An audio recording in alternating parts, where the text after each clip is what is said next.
And tama ang special report, Madam Chair, nga mo mani ang atua, mo mani atong strength, mo mani ang kung pangutano ni mo tanan na nakatisting og river rafting, Cagayan de Oro has the best river rafting nga may experience. And I know way back when I was still in ABS, grabe magito ang suporta sa una nga nahimo magini siyang murag main branding sa Cagayan de Oro that we have the best river rafting. So I think, Madam Chair, again, as a support to this special report, then Madam Chair, it's about time. Tama ni. Pukusan na to, balik ta. Cagayan de Oro, kita ang naay pinakanindot nga river rafting sa tibok Pilipinas. Thank you, Madam Chair. Okay, thank you very much. So let us separate. I still wanted this investigated, with the Committee on Environment, because this is still an ongoing problem, was never resolved, even in spite the time that this was conducted. A meeting was conducted, a hearing, committee hearing was conducted. Just the same. I do not want that if ever there's an excellence, it's really excellence, in a real sense of the word nga. Kani, ko river rafting, which nadugay na ta sa river rafting, which is the primary tourist attraction ever since we started. Kana magyuduna, ug mabutang manggaling excellence, I hope that the Committee on Environment can also address on that issue about this quarrying. Thank you very much. Refer to Committee, Environment, and Tourism. Yes. So the next speaker will be Councilor Bernice Parsa. You have the floor. Thank you, Madam Chair. Ako lang dalion, Madam Chair. Yesterday, na imbitaran ko, Madam Chair, sa usa ka gamay lang nga selebrasyon.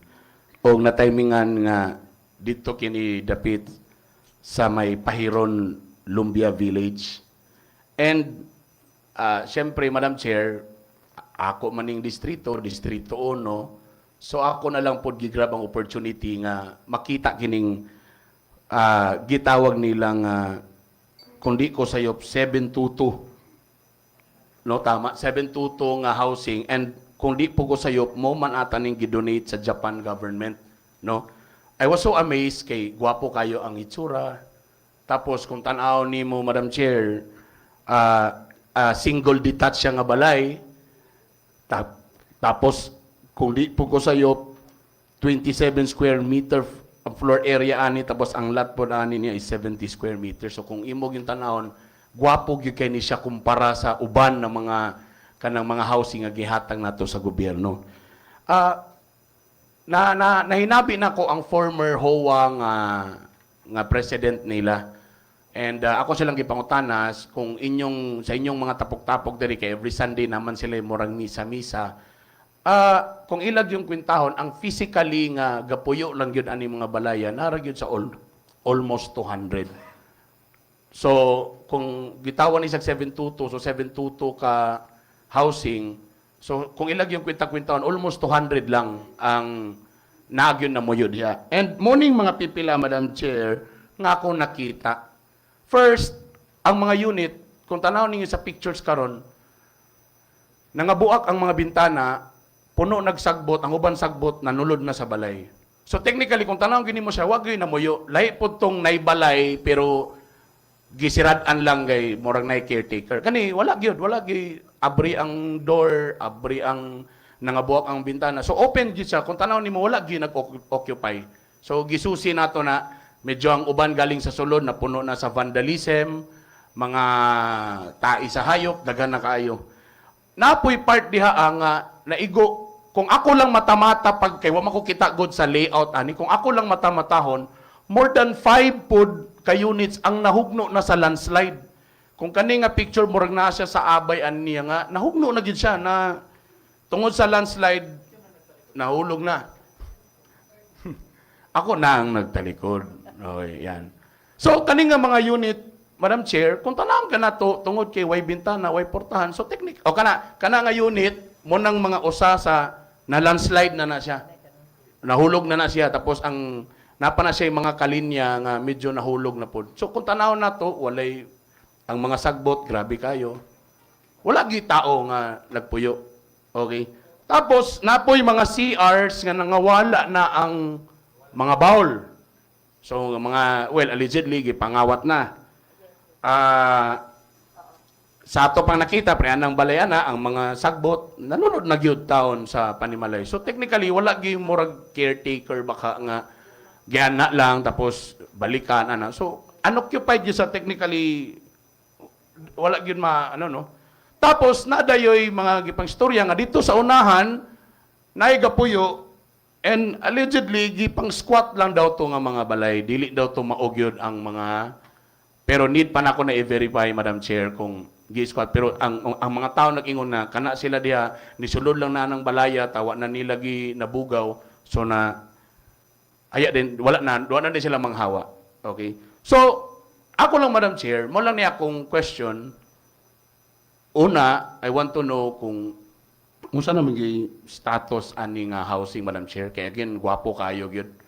Tapos, para na ako, gidonate ra ba ni, kung ikaw manggod, nag-donate ka ba, makita ka sa imong gidonate na wala magamit or napasagdan lang, mura sa kagbiag di ba, di na lang dito mga hatag, kay sayang man, ana. Also, I want to know, Madam Chair, I know na yung mga ingani po, kay sa mga series of mga hearings na makaubansag ko, naman sa tema dunggan nga, gi-award na sa ilang unit, pero dili sila gusto mo dawat or di nila puyan tungod sa kalayo or walay panginabuhian, which is also legit also. So, mangutana sa ko kung what will happen kung what if ang imong gitagaan, dili gyud sa ganahan mo dawat. Pwede baka na nga ihatag na lang gyud sa tao, nga willing na lang gyud nga mo dawat. Kay I know, grabe pagid ang backlog karon sa mga, labi na kay I know that housing is dedicated for the Sindong victims. And lastly, Madam Chair, I know chud man ang kuan aning mga housing is should really monitoring these units. After releasing ba sa unit, if gipasagdan ra sa gitagaan, for example, gitagaan ko, tapos gipasagdan lang ako, o gipasagdan ako na yung ana lang unit, then what will happen? Or unsay proseso?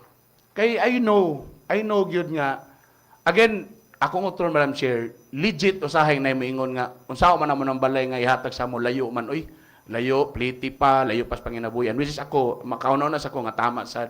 Pero mula na akong ginasultipon nga, what if, kung dili gyud sila ganahan ana, pwede ba na proseso ana or nabay pinakadugay nga what if kung gipasagdan na, ihatag na lang gyud nato sa katong mga tao na lang pud gyud nga willing pud ana nga unit.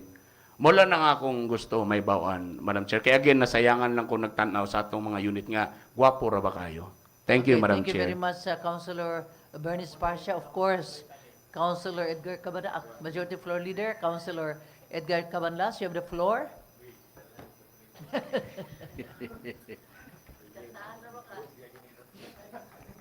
Madam Chair, in the history of my 72 years in life, I always consider Councilor Bernie Esparsha my friend. Yeah. My total respect to him as a media man before. And I was always under the impression that in every report of any media man, the best tool of proper reporting is verify. But this was posted already in the social media, so we have no time to respond. It could have been better if that report was made here so that we can properly dissect the report. Now, I'll just go back a little bit to our history. What is this 722? Is this real or just a surreal part of the imagination of people? Yes, there are 722 houses that was donated by the Japanese government. But then there was a condition that the city government, local government of Cagayan de Oro, should provide for the land where these 722 materials, because this is materials, housing materials, not cash, shall be erected. Now, since there was no immediate location where we can place these 722 units of housing, the materials were deposited in Vietnam. So it took a lot of many years, it took a lot of time before this was actually delivered to us here in Cagayan de Oro. When Mayor Moreno was the mayor in 2013, I was not a member of City Council then, and so also in the second term of Mayor Moreno in 2016, I was not yet. I was the defeated vice mayor candidate at the time. There was an action done by the 2013 administration, but considering that the city council at the time was not with him, the buying of the purchase of that land there in Pahiron was not immediately made possible. So it is only in the later part of the second term of Mayor Moreno that the property was bought in Pahiron. So kung inyong tanahon, ang atong mga materialis, medyo gipangtaya na. Ang uban nga buak na. Sindong visited us in 2011. Can you imagine 2017 or 18, nagsugod ang construction. Now, but 722 is not really 722 there. Because the land area cannot accommodate 722.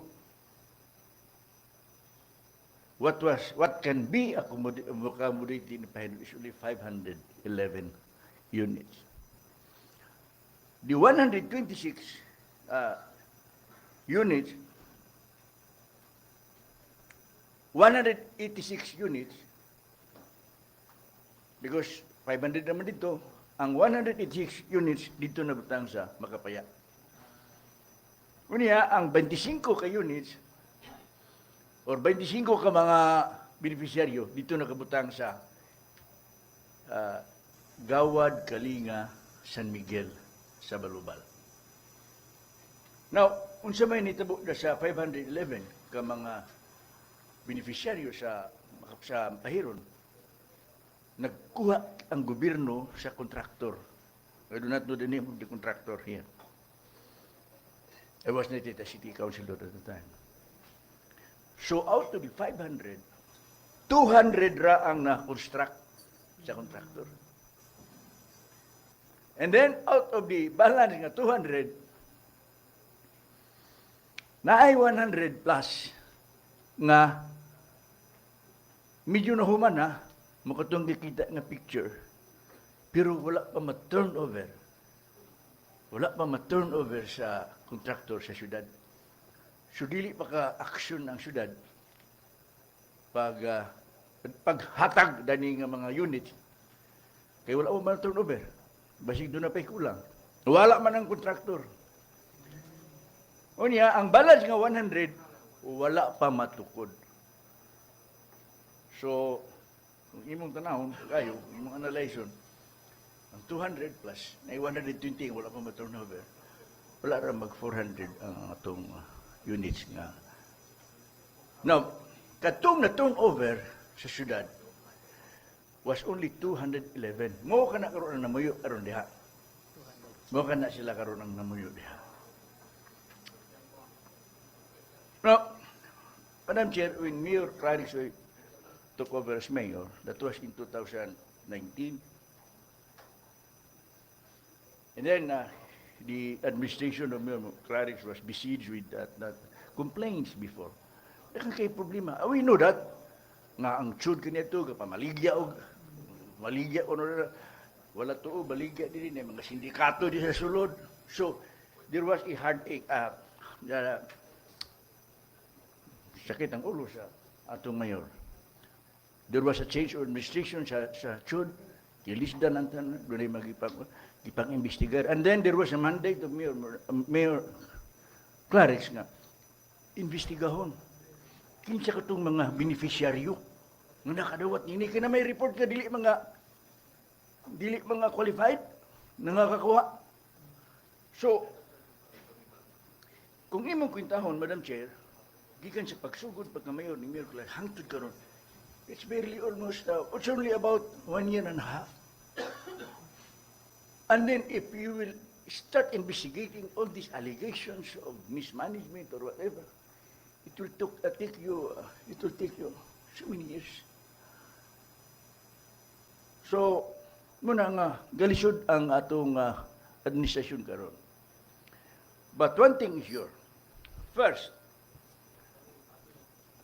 naunahan na sila ni Bernie, ni Councilor Bernie. But the city government now will insist on getting kining 100 ka mga balay nga wala pa ma-turnover, bisan ug wala pa ma-turnover. Ikaduha, kanang 100 nga wala pa matukod sa kontraktor, atong ipatawag ang kontraktor, atong latiguhon, ngano man ay nga wala pa manimuhuman. And that was, sige naman sila. I mean, this report of Councilor Bernie is a good report. But this is not the first time na report kini. I have reported on this twice already. Yeah. Kani adto pa ni gani problema dia walay tubig, atong gipatawag ang city DPWS hangtod nga ato silang gipanghidadlok. Muna nga nabutangan og tubig. That was why katong 200 plus nga atong tagaan sa ilang mga balay nahimo kay na may tubig. Piting problema hagyud. Ito nga problema. So mo na nga these are the facts, Madam Chair.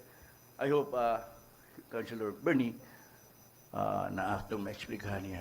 But of course, he was always present during our committee hearings sa urban poor and housing. He'll always be invited and ask him to be present. Kaya lagi, ato ipatawag ang contractor kato kay. Pero, ang nigawas ng impresyon magkaroon nga, doon ay 722 niya, 200 ray natagaan. Ang 500 kabuk nawala. So wala na kompleto gyud ang Pero construction. actually, kung imong tanaw ng facts, it's different. So I hope that would... So, Majority clarify. Floor Leader, this is an ongoing progress. Yes. The houses that were not occupied will soon be given.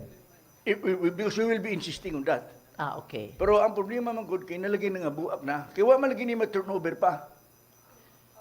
So how can the city do something about nga wala pa na turnover? Mo ka na. That is a problem now. Naman ko yung mga beneficiary, Madam Chair nga. Bisan tudog nga buak na ng kwan. Yun nalay matiwas, yun nalay sa ba. Naman. And we will be catering on this. Otherwise, I think we have to recommend to the mayor. Kita na lang magbalik na ng kanang mga unoduro diya kanang buak. Mga bintana diya kanang buak, mga jealousy kanang buak. We will just restore these things so that people can occupy it. Mahatagan. Mahatag. So that would be my answer. I am.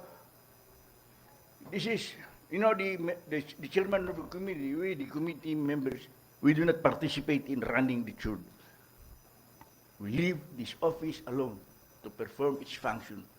But was this Policy making naman na. Majority Floor Leader, was this addressed through the media? I mean, they're calling Attorney Rolio. Was this addressed? These are questions that needs to be addressed. Attorney Rolio, I think it's about 4 months from siya na pag-ufatano ba? Kasi abot kay balura ba ka na siya sa history? So anyway, So- at least makibaluta, no? So what's really happening, no? Yes, thank you very much, Majority Floor Thank you. Leader, Councilor Attorney Edgar Cabanlas. Yes, Attorney James Judith, you have the floor. Nala ko'y itataw, klarohon, Madam Chair, kay isip Vice Chairs ni Council Cabanlas sa Urban Poor. Klarohon ko lang to, kinamang ko'y lakang sa storya nga, how is it, giunsa nga dahi tuod nga posible ba nga ang turnover is partial lang, dili ang kinatibukan? O posible ba Posible? na nga kahitabo? I mean, kana lang nga punto, gusto na ko maklaro, posible Kay- dahi nga partial turnover? Kaya posible ka na, kay di man mo mahuman diretsyo ng 500 kabuk balay. So, gianam ba? Gianam. Kay, ang mga tao kikisi-kisi na yun. Sino kayo they have to wait from 2011 up to 2019? That's around 8 years. So, unsa ka ito nahuman, Hatag na. hatag na lang. So napay balanse sir kung tugutan nimo Madam Chair kay ginganlan tud na sa project 722 kay 722 ka units gyud ang tukuron literal. Literal. Actually, in my thinking, it's not based on the 700. units. based on the beneficiaries. So 722 lagi ka beneficiaryo. Sugod pa sa bot, literal gyapon, equivalent kada isa ka beneficiaryo, isa ka unit. Sige. So project 722. Ang ako lang is sa matod pa sa ihap ni Konsehal Esparcia na ay mga 200 ka pin. So pwede pa nato paninglan ang kontraktor sa balanse nga 500 ka pin kung wala ko masayo. Dili na. Dili na. Di na kay Stop naman namin na turnover dito nga 200 plus. Yes. Yan na 186 dito sa Pending. Masaya. Plus na 80 ka pending sa GK San Miguel. Ang atong palinglon siya mga 200 na lang. Pero naana may nahuman naman nga 100 pero wala lang ma-turnover. Pero ang wala kinila masugdi, mga 100 na po. So ang balanse na lang yun sa kinatibuk ang majority floor leader, Madam Chair, is 100. 100 ka. Mao ra gid na ang nabilin. 111 or yes. Mo na atong paninglan gukuron na to ang kontraktor para sa balanse nga 100 ka pin. Yes. Wala na akong You're kita. correct. And in fact, I don't want to say this here, pero ang contractor mo ang problema sa kwarta. Oh. That's why we will be there. We will invite the contractor Okay. and he will be there.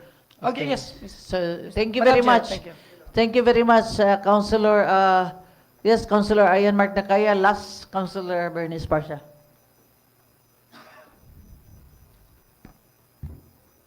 Thank you for the report, Councilor Esparcia. We thought that this project has already been turned over and everything has already been put in place, considering that it has taken quite a time already. But again, there were discussions in the past as regards the matter. It was even questioned as to how the CHUD was conducted as an office in charge of the entire operations of housing in the city of Cagayan de Oro. If 722 project has a deficiency and a concern of more than 100 units that were not yet turned over, the big question there, Madam Presiding Officer, is these are supposed to be for the victims of Sindong. How about those donations that were given to the city of Cagayan de Oro way back in 2011, 2012, and up to the present? How do our CHUD office fare in the administration of housing? We are kept in the dark, and we do not know until somebody rose and talk about these things. And now that it has been discussed, we would like to inquire further. Can CHUD report to us?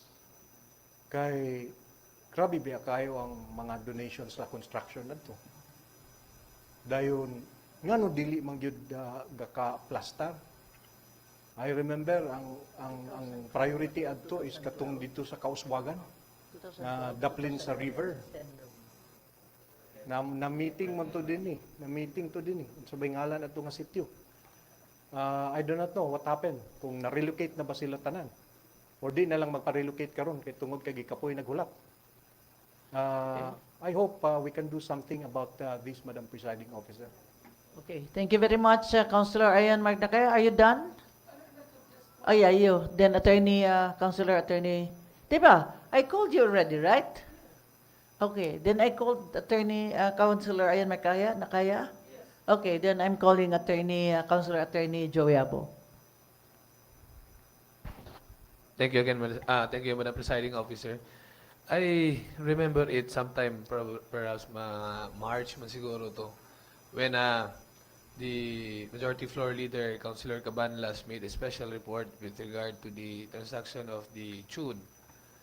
I also made a rejoinder with his special report and asked CHUD to submit the inventory of the housing as to pila man kay gani sama sa ginaingon daghan pa kayo. In fact, gisite po na ako na siya nga example kining sa pahiron kining subject sa report ni Councilor Sparcia. Na daghan kayo pa bakante nga yuta amin balay pero wala pay gapuyo. That's why I made a motion as well that the CHUD shall submit to the Committee on Urban Poor and Housing an inventory of all the houses available and as to whether the present occupants or awardees are really qualified. To that, Madam Presiding Officer, I am reiterating such motion for CHUD to submit an inventory of all the houses and report to the chairman on the Committee of Urban Poor and Housing on this matter. Thank you. Okay. So, again, refer to the Committee on Urban Poor. And Councilor Ayan Mark Nakaya also mentioned about the donations during the Sendong. Probably include that too. If there's any donations regarding on housing, include that. You want also to speak? Okay, 1 second. 1 second. Literally, 1 second. Madam Chair, ina nilang.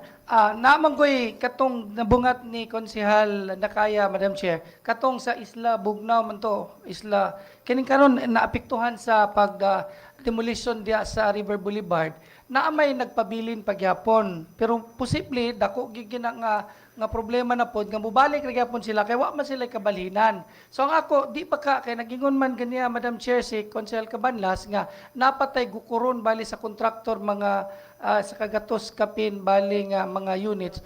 Di pa ka pwede nga ato na lang ning igahin sa ila diha kay posible mo balik naman po tong ni sila kay wala lagi sila nga kabalhinan. Ako para lang inani ba kabalukon taas pa kay ang proseso pag inventaryo. Ang ako lang sigon lang sa tubag sa karon nga naa karon ang demolisyon nga gitigayon ni Attorney Egay Uy.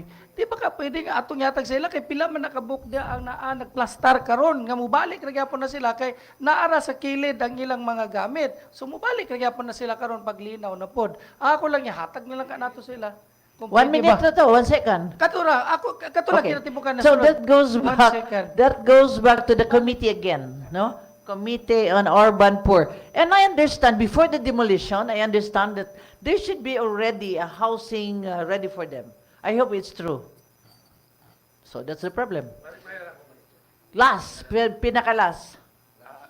Thank you, Madam Chair. How can you demolish without having a place to stay? Ha? So award na ginatanan ng ato. Wala na gid mga bakante nga mahatag. Oh, that's precisely why you have to ginatagaan na take sila. action on that.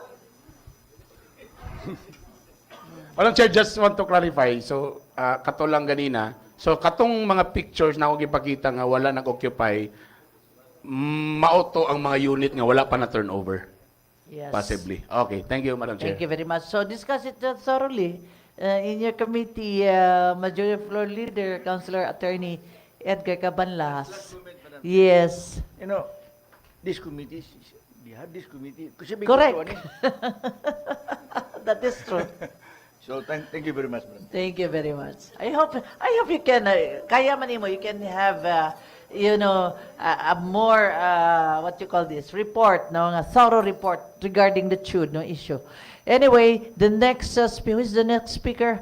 Councilor Roger Abada, you have the floor. Thank you very much, Madam Presiding Officer, Vice Mayor Bibot Rodriguez, my colleagues in the 20th City Council, our friends and people of Cagayan-de-Oro who are watching us virtually and here in the gallery, and members of Trimedia, friends, ladies and gentlemen. My report, this is the report. Let me share to you what transpired last September 15 this year. This representation was commissioned by our Honorable City Mayor, Orlando Clarix Oy, to represent him on the culmination and lessons learned conference conducted by UN Habitat, Healthy Oceans and Clean Cities Initiative, or HOSI, at Radisson Park in Quezon City. So, gikan sa housing, din punta sa basura. Okay. It was attended by selected 6 pilot cities in the Philippines. our city, Cagayan de Oro, Manila City, Davao City, Ormoc City, Legazpi City, Calapan City. Now, each city presented and share lessons learned in waste management and plan of actions of marine litter and experiences.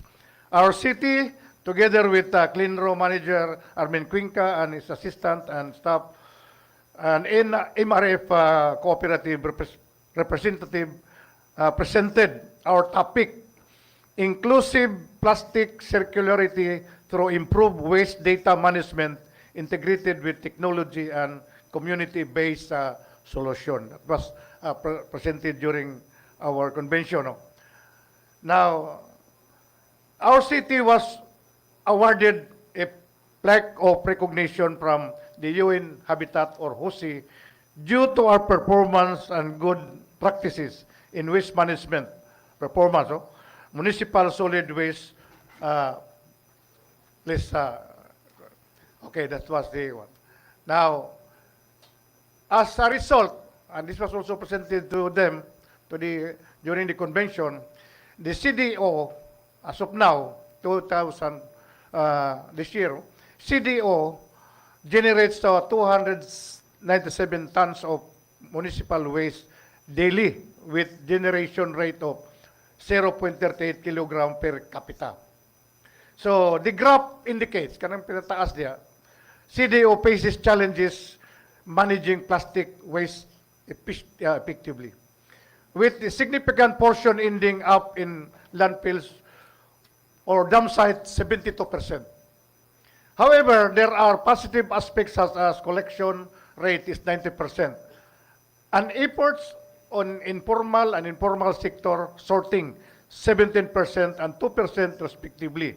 Sa informal, 17%, kana siguro mga barangay na yung mga MRF o kanang mga pangulikta sa basura, contributing the recycling and recovery of plastic waste. Okay, that is the flow, the solid waste flow in Cagayan de Oro City. No? Now, based on study, Cagayan de Oro, by using waste-wise cities toolbox, has very low recovery rate. Look at this slide. 4%. Most are food waste contributes significantly. Kanang mga baho, mga pagkaon, mga prutas na sa balay o sa mga malls o establishment. Now, notably, the city has a strong higher disposal collective rate, 92%. Ensuring the 91% generated waste is effective managed. So, maguragi surplus ta sa atong pag-collection. But, kanang 92%, that is mixed. Mixed na siya. Wala na ma-segregate. So, nakakaroon sa atong landfill. So, however, challenges persist that 9 tons daily of controlled waste and 2 tons daily of rejects residue requiring attention. So for the city's commitment to responsible waste management, there is a need to address the challenges. Focus on reducing environmental impact, robust collection system, enhance recycling, sorting efforts down to the barangays, improving waste infrastructure like MRFs, facilities, educating the community, active participation from various stakeholders to prevent waste leakage. To make the city plan of action, nanatay plan of action for 10 years. 10 years, no? Gibuhat na sa Cleanro. Muna gitawag to si PUA, City Plan of Action on Marine Litters. So, that should be workable. So that the city is well positioned to achieve more sustainable and environmental friendly future. Now, the city also passes the SDG or Social Development Goal. We have garnered 11.6.1 as the proportion of municipal solid waste collected and managed in controlled facilities out of total municipal solid waste generated by the cities. No? Next slide. Okay, look at this slide. The below portion. No? In parallel, the WAC or Waste-Wise Analyst Cities tool, muning sa study, enable estimation of plastic waste emission to the environment. Thus, the plastic leakage, kana sa plastic na siya, the plastic leakage was determined at 11% of 1,684 tons per year from the total plastic waste generation of 15,000 tons per year. Kaning bottled, sachet, cellophane, all kinds of plastic, no? So the volume of plastic waste retained on land and water drains and ultimately contributes to the marine litter. Naadya sa ubos, ibalik sa to slide. Kanang brown, downward. Na muna kada mag-ulan, mo bagyo din sa Cagayan una ginato makita manlutaw ang mga plastics, bottle, mga solid nga plastic naa sa atong kanal ug naa sa atong drainage. So 11% na dia na kana ko no. Okay. So hence the passage of Republic Act 11898 or the Extended Producer Responsibility Act or IPRA in July 2022 amending the Republic Act 9003 or Ecological Solid Waste Management of 2000 sent a signal for a closer collaboration between the local waste management. Kanang atong mga faktorida, we have Nestle, Coca-Cola, Pepsi, URC, kanang niya din mga malls. So we have to collaborate with this establishment so that we will be able to address the situation. Now, actors and the private sectors to adopt and implement policies for the proper management of plastic packaging waste. Now, the city, we have passed an existing ordinance.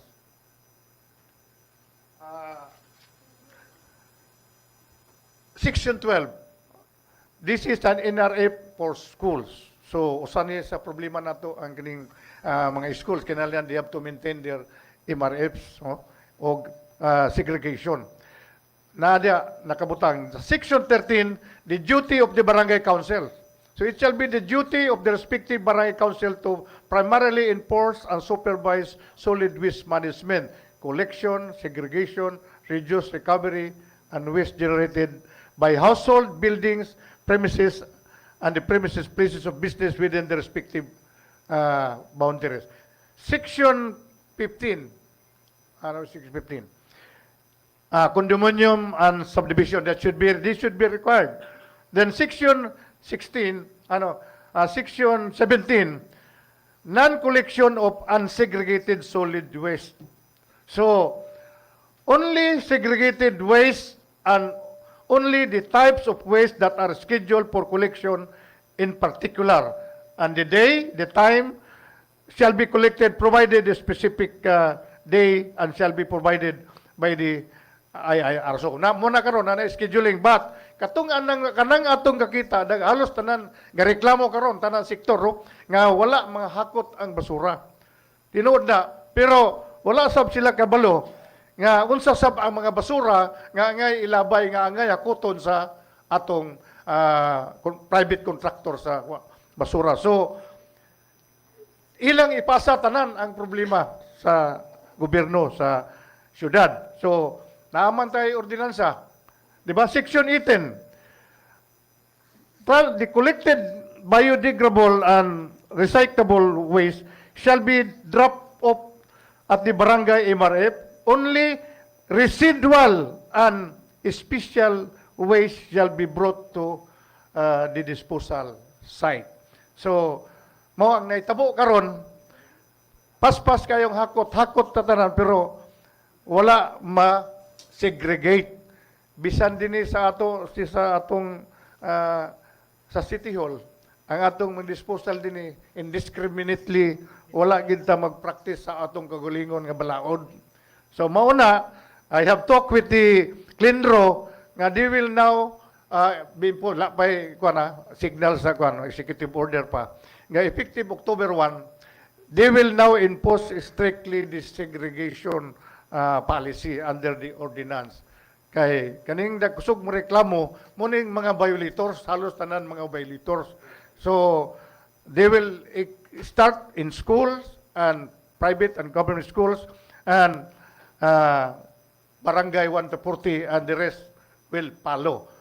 That is one way how to solve, how to improve our solid waste management program, so that we will have a clean, green, and healthy environment. Thank you very much, Madam Chair and my colleagues. Thank you very much, Councilor Roger Abaday. Any comment? Okay, so our next speaker is Majority Floor Leader, Councilor Attorney Edgar Cabanlas. Salamat kayo, Madam Chair. Kining akong report mo ni kayo. Ato ta sa ubang mga kamerkaduhan sa kalibutan. Hindi na lang tam sa Bukidnon, sa Sikasa, dinis Mindanao. Wa may bayad ang mga pagpangihi. Wag yun. Mana ka sa airport, di ka man kapabayaron. Mana ka sa Pantalan, di ka man kapabayaron. Mana ka mga malls, di ka man kabayad. Mana ka City Hall, di ka man kabayad. Pero nga naman nga gabayad man ta manghita diya sa merkado sa merkaduhan sa atong nagbayad. Tag 5 pesos man din ang bayad kada panghi. Di akong malibang cheese. Pa? Debbie kuha kay kwarta. Asa ka man manghihi? Ka man malibang. Winong ang gagamit na ng merkado. Mga kabusito, mga eksoon. Lang ato pa sila sa ato pa sila sa SM dito sila. So unya kining pangayon nato sa bayad diya sa kamerkaduhan ng mga kasilyas, nakakos pinig kagubot, nakakos sa pagduda, naay mga kakahitabo ng mga sekreto. So if we can afford to hire 1,000 or 500 ka mga casuals or mga GOs, ano di mata mo hire og 20 ka buk limpyo lang na ng kasilyas. Para lang di na tayo magpabayad. So, Madam Chair, meron na akong special report. I would like to refer this to the Committee on Economic Enterprise. Let us prepare an ordinance. We will ask the Mayor. Mayor, I think the Mayor will agree with us. Si Mayor pa. Nga, putunta na ka ng pagbayad sa CR. Pero say, kung manghi ka, napay mabaligyan ni mo o tisyo. May negosyo. Hindi mo na negosyo. Tinoda. Sus, Mariusip. So, Okay. undangon ta na gani, Madam Chair, kay ngilad kayo. Th- So, that is the report, Madam Chair. Thank you very much. That's a very good report. I hope this will be referred to the Committee on Economic Enterprise and nakadalag yung kagubot, tinood na. And then, karon, at least everybody is free. That is a public property. So, we might as well give the free benefits to this, our constituents. Yes, Councilor Ayan Mark Nakaya, you have the floor.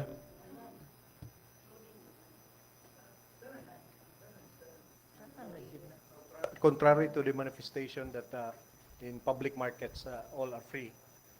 In modern countries, Madam Presiding Officer, Japan, US, European countries, public toilets are for a pay. And but I go along if the intention is really for the people. But is the special report also extends to other public toilets that we are operating right now? There are. Yeah, all, There all. Huh? I think all, we cannot No, be... not only in public markets. We have in Divisoria. Hindi kita. No, all public toilets man kahani. Public is public. Oh. So let us, of course, other than who is against it, no? So let's find a way, no? Our people is galisod naman gani, og palit og mga bisan di panakot. Now here they are paying for this toilets. I am against that. I'm sorry, I have to voice my own opinion. So, Committee on Economic Enterprise, all public and health, no, and all public toilets, yes. Tanan.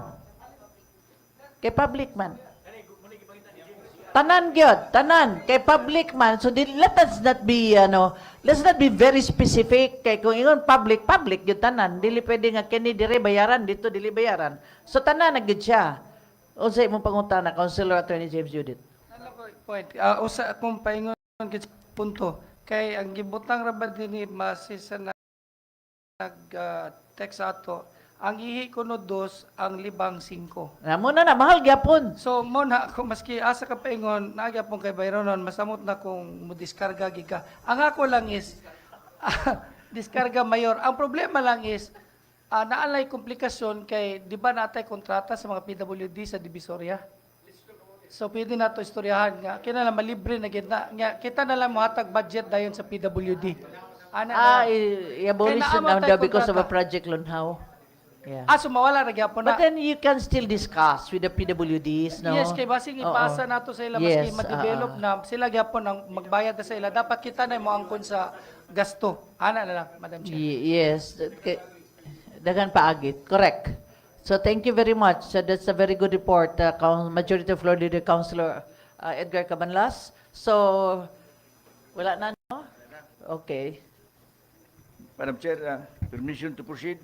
Yes, Majority of Floor Leader Attorney Business. Edgar Cabanlas. Business of the day, number 1, item 1, proposed resolution number 2023-503, returning to the Barangay Council of Barangay Taglima. Turks, ikaw, Turks? Up to 2 ba? Ako na lang. Returning to the Barangay Council of Barangay Taglima, the City Ordinance number 1, series of 2023, covering its annual budget for CY 2023, with an estimated income of 3,887,798 pesos, with information that said ordinance is operative in its entirety. May I request Councilor Lim, Ayan Lam Lim, to be recognized. Councilor Alan Lim, you're recognized. Madam Chair, everything is in order. I move to approve proposed resolution number 2023-503. Any second? Objection? I hear none. Motion is hereby carried. Move to approve on second and final reading. Second, objection. I hear none. Motion is hereby carried. Item 2, proposed resolution number 2023-504, returning to the Sangguniang Kabataan o Barangay Kanituan, the city, its resolution numbers 3, series of 2023, covering its annual budget for CY 2023 with an estimated income of 3,626,686 pesos, with the information that said resolution is operative in its entirety. May I request Councilor Jan Seno be recognized. Councilor John Michael Seno, you're recognized. Thank you so much, Madam Presiding Officer. I so move for the approval of its resolution. And second, objection. I hear none. Motion is hereby carried. Move to approve on second and final reading. Second, objection. I hear none. Motion is hereby carried. Number 3, proposed resolution 2023-505, accrediting the Citizens Watch for Good Governance, Inc., for purposes of its membership in the local special bodies pursuant to DILG Circular 2022-83 and Article 64, Rule 13 of the Rules and Regulations implementing the 1991 Local Government Code, or funding its project from the city or other sources as required under the COA circular pertinent thereto. May I request that Councilor Ayan Mark Nakaya be recognized. Councilor Ayan Magdakaya, you're recognized. Move for its approval. And a second, objection. I hear none. Motion is hereby carried. Move to approve on second final reading. Second, objection. I hear none. Motion is hereby carried. Number 4, proposed resolution 2023-506, extending the updating of the comprehensive land use plan, CLUP, of the city of Cagayan de Oro to cover a planning period of 2024 to 2032, as recommended by the Department of Human Settlement and Urban Development, District Region 10. May I request Councilor Ayan Mark Nakaya to be recognized.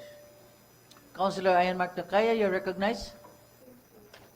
For congruence of the planning period, Madam Presiding Officer, and as requested by the Regional Director of the Department of Human Settlements and Urban Development, may we move for the approval? Any second? Objection? I hear none, motion is hereby carried. Move to approve on second and final reading. Second? Objection? I hear none, motion is hereby carried.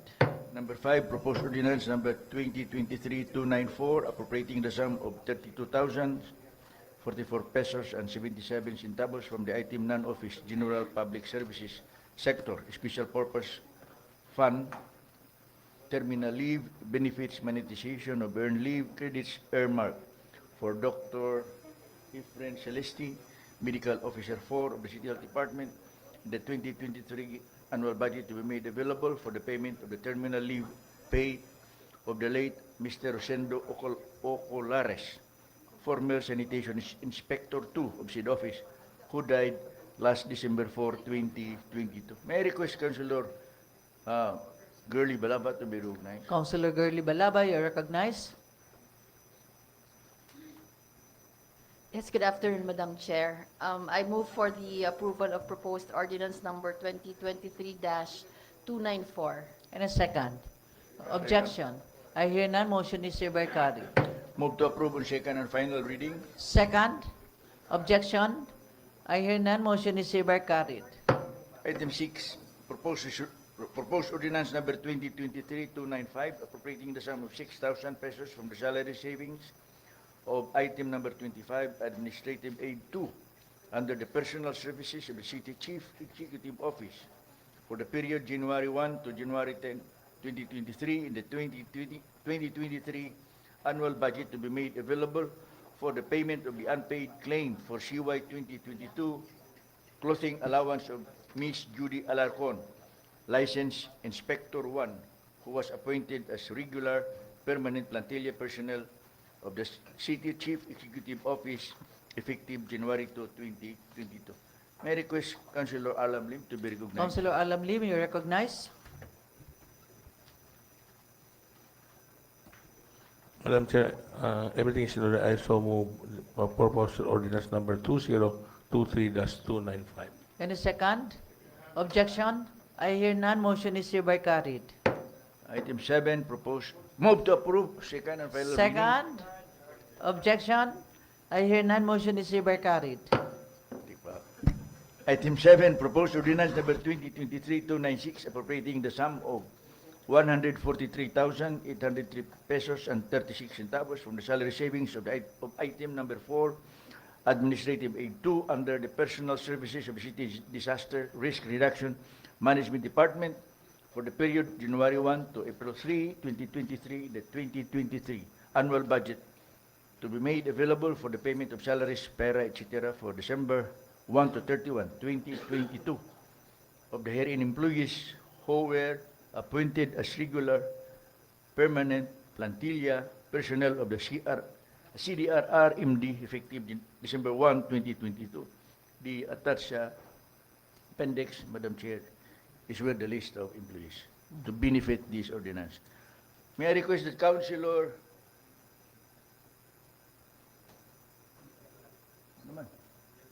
Yan lamlim ka po. Councilor Napailain. Councilor Alam Lim, you are recognized.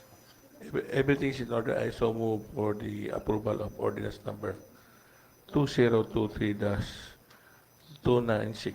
Any second? Objection? I hear none, motion is hereby carried. Move to approve on second and final reading. Any second? Objection? I hear none, motion is hereby carried. Number 8, proposed ordinance number 2023-297, authorizing the Honorable City Mayor Rolando A. Uy, representing City Government of Cagayan de Oro, to enter into and sign the Memorandum of Agreement with the Department of Trade and Industry, Center for International Trade Expositions and Missions, represented by its Executive Director, Dr. Edward L. Ferreira, covering the participation of the City Government to the IFEX or IFEX International Food Exhibition Philippines 2023 at World Trade Metro Manila under the terms and conditions stipulated therein. May I request Councilor George Cooking be recognized, Madam Chair. Councilor George Goking, you are recognized. May hapon, Madam Chair. I move to to approve the proposed ordinance number 2023-297. Any second? Second. Objection? I hear none, motion is hereby carried. Move to approve second final reading. Second. Objection? I hear none, motion is hereby carried. Item 9, proposed ordinance number 2023-298, approving the application of Lumbia Octagon Sports Arena, represented by its president, Mr. Rodrigo Go, for a permit to conduct a one-day three-stag derby at the said arena, Barangay Lumbia, the city, on September 2023, on the occasion of the 68th araw ng Lumbia. May I request Councilor Roger Jer Abaday. Councilor Roger Abada, you have the floor. I move that this said ordinance be approved, considering that all the requirements under the law, under the ordinance is required, complied. Madam Chair and my colleagues. Any second? Second. Second. Objection. Objection. I hear none, motion is hereby carried. Move to approve on second final reading. Second. Objection? I hear none, motion is hereby carried. Item 10, proposed ordinance number 2023-299, approving the alteration of plan of Westwoods Village Subdivision Project located in Barangay Carmen, the city, particularly Block 5, Lot 7, Block 7, Lot 7, Block 9, Lot 6, by changing the land use thereof from buffer lots to road lots, 553 square meters, and development of additional 9 lots, units 2,175 square meters with a total affected area of 2,731 square meters, as applied for by Pueblo de Oro Development Corporation, represented by its president and general manager, Mr. Chrysler B. Acebo, and for this purpose, amending ordinance 12401 and 2012 as amended, 2012 pa ba ni? As amended by ordinance number 12918, 215, and 13803, 2020. Move for its approval, Madam Chair. And a second? Point of inquiry. Councilor Attorney James Judith, you have the floor. Yes, Madam Chair, nala ko iklarohon, wa matay pagsupak nini, pero akong nasabtan, gikan sa buffer lot nga classification, mahimo siyang road lot. Kung imong basahon, base sa balaod, ang buffer land, but pasabutan na means an area of land in which development or site alteration is limited or prohibited by the official plan in order to protect the natural heritage features of the area or the ecological functions of the area from negative impacts. Kita na ako sugod sa panit 80 paingon sa 96, wala man ko'y nakita. Tuod, wala ko'y pagsupak nga ilang gi-convert gikan sa buffer lot paingon sa road lot kay gusto nila subhan na ang development plan sa kasigpit nga dapit sa Westwoods. Diin gani nagpuyo si Consul Malvern Sparsa. Ang ako lang is wala na ko nakita sa attachments dinhi sa tong agenda book nga ang kaning 2,000 kapin nga nawala nga gi-convert nila into road lot nga ilang gitapal sa laing nila sa tumoy bali nga bahin sa ilang bag-o nga yuta nga gi-develop. Wala akong gusto klaron. Wala sila nagtapal or nagtapal ba sila pero dili na ko makita asa sila nagtapal. Yes, Councilor, Okay, the floor leader. Yeah, this was the alteration here, Madam Chair, is that it is only a portion of that buffer zone. It's not actually the entire buffer zone that was affected. So when this was reviewed by our city planning office and the city engineer, the purpose for which the buffer zone was segregated there was still served despite the fact that it was reduced already. So, nagyapon, wala. Okay. Nagyapon ang kwan. It's only, kay ang nakwaan lang, kay gihimong dalan.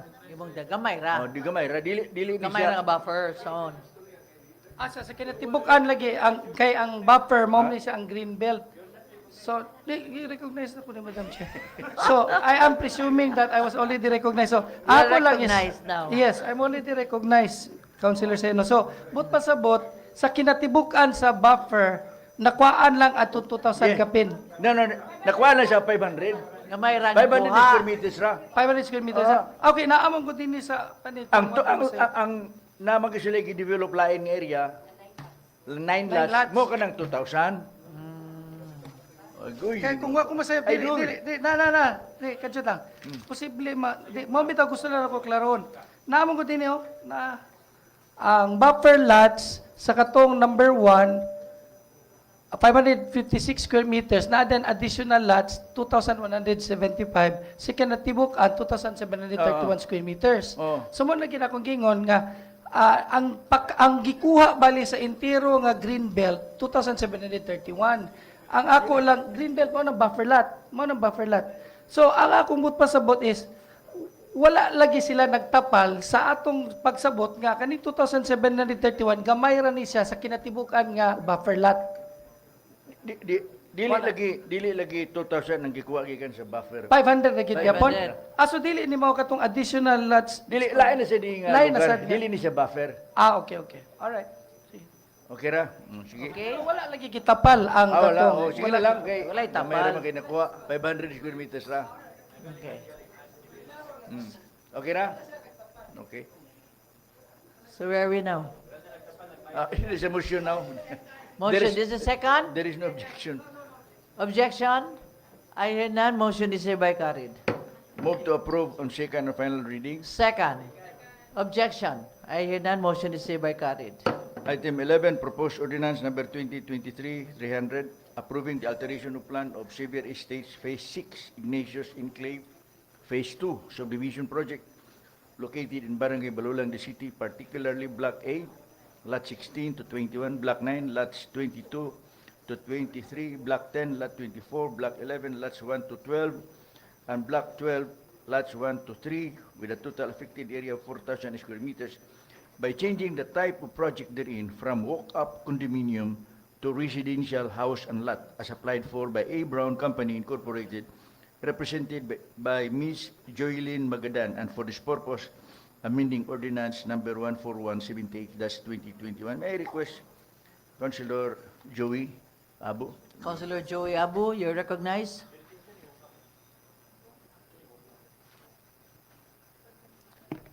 Move for the approval of proposed ordinance number 2023-300. And a second. Objection? I hear none. Motion is hereby carried. Madam Chair, before that, kini imbis condominium, ilang dihimong horizontal. Nga naman, kay way gapalit, dili isa di way gapalit. Kay di nila gusto nga malandungan o mangit-ngit ang mga silingan. Okay. Mo ka na diya. Oh, that's good. That's good. Yeah. Very good. So nausap ang ilang nuna, nga imbis taas, dinin lang sa ubos para dili maapektuhan ang mga silingan. So, move Gwapo po. Yeah. to approve ang second. Any second? Objection? I hear none. Motion is hereby carried. Move to approve ang second and final reading. Second. Objection? I hear none. Motion is hereby carried. For inclusion, items 12, 13, 14, 15. 15. Move for its approval, Madam Chair. Second. Objection? I hear none. Motion is hereby carried. Item 12, proposed ordinance number 2023-301, authorizing the Honorable City Mayor Orlando A. Uy to enter into and sign the contract of lease by and between the city government of Cagayan de Oro and Ms. Ann Blanco Agnes, covering the lease of the latter's doors 5, 6, and 7 with an aggregate floor area of 95.50 square meters located at corner Rosal, Mabolo Streets, Carmen de City, for the use of the office of the city election officer, Cagayan de Oro City. This is a certified urgent by the Mayor. Madam Chair, may I move for this approval? Any second? Subjection? I hear none. Motion is hereby carried. Move to approve on second final reading. Second. Objection? I hear none. Motion is hereby carried. Item 13, proposed ordinance number 2023-302, authorizing the Honorable City Mayor Orlando A. Uy, representing the city government of Cagayan de Oro, to enter into and sign memorandum of understanding with the Aquanaut Construction Corporation, represented by its president, Mr. Freddy Zachary Estuista, covering the collaboration of the parties in the preparation of a feasibility study for a Material. material recovery facility in the city. May I request Councilor Baday to be recognized? Councilor Abada, you're recognized. I move for the approval of the proposed ordinance number 2023-302. And a second? Objection? I hear none. Motion is hereby carried. Move to approve on second final reading. Second? Objection? I hear none. Motion is hereby carried.